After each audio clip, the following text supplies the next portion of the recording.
Hi guys, TinaGale here, and I'm back today with the other boy layout that I created with the leftovers from my photo play paper Boys Rule collection that came in February's double shot kit from the scrap room.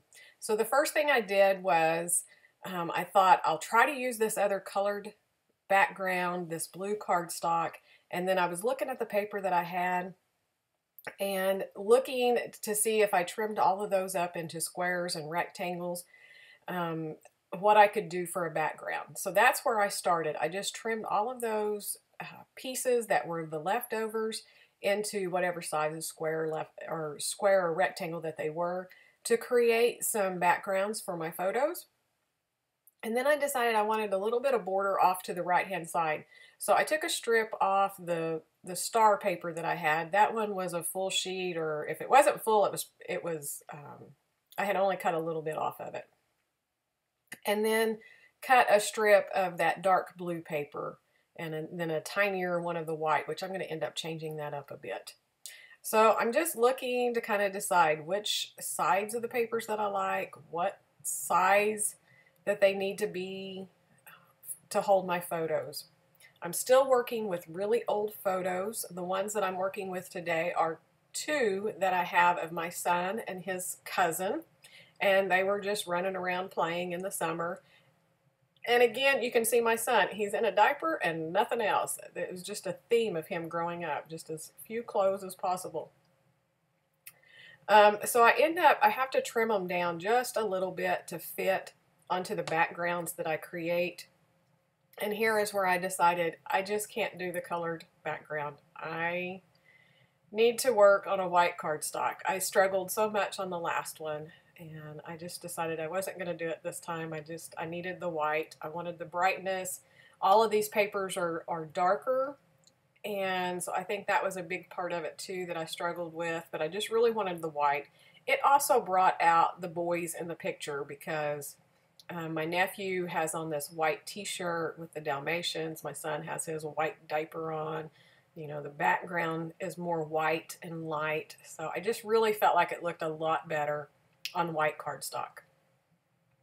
So I'm going to start adhering these strips off to the left-hand side.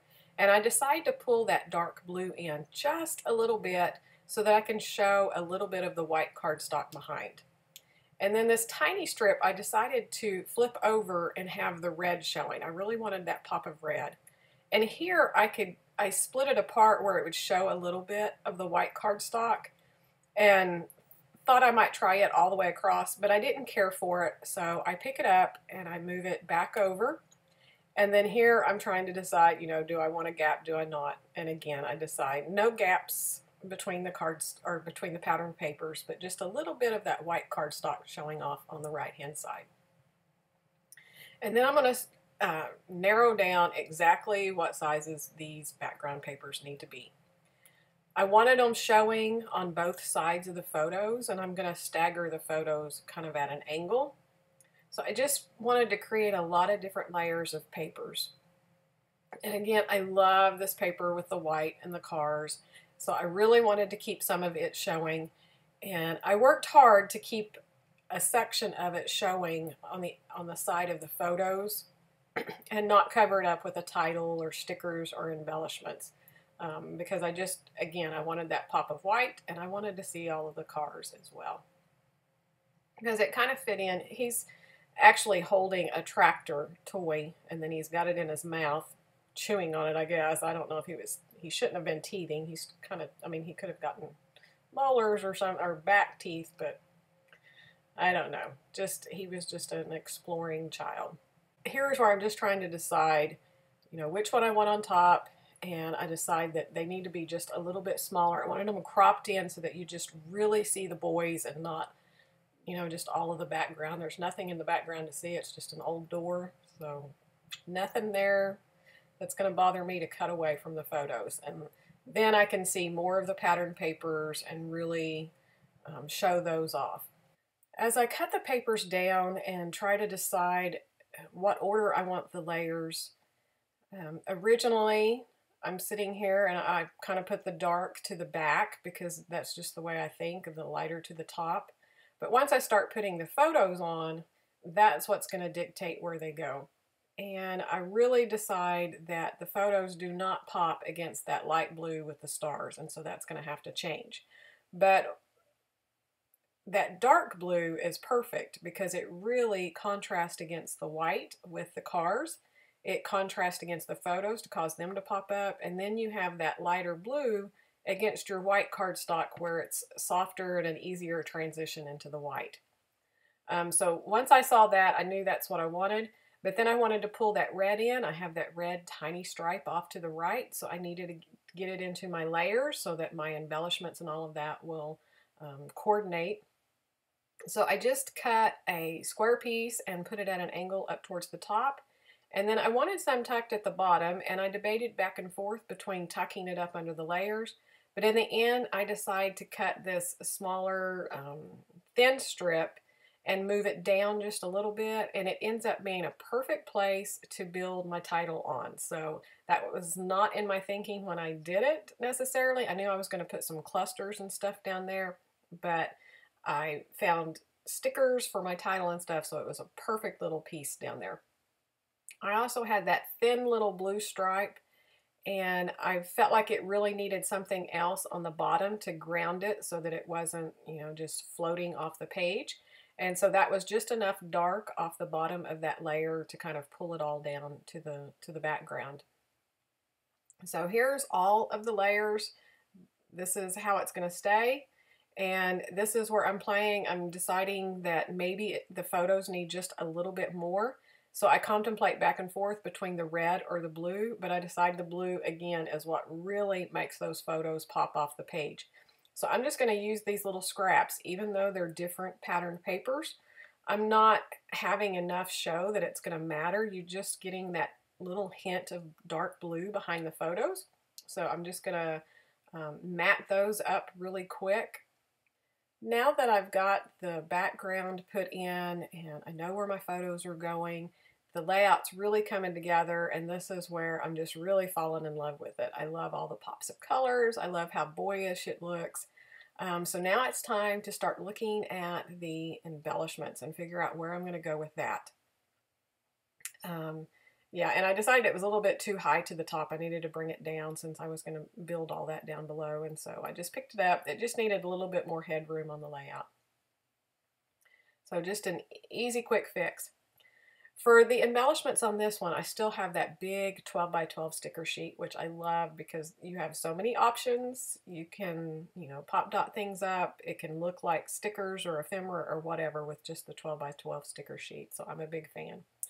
So the first thing I do is just start pulling off different ones that I think will work great, either with the story that I want to tell, the colors that I need to spread around, or, you know, just cute embellishments.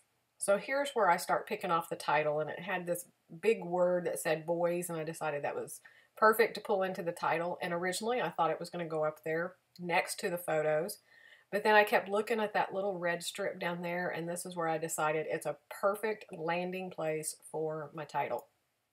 It really bridges the gap between the background of the photos to that little red strip and just ties it all together.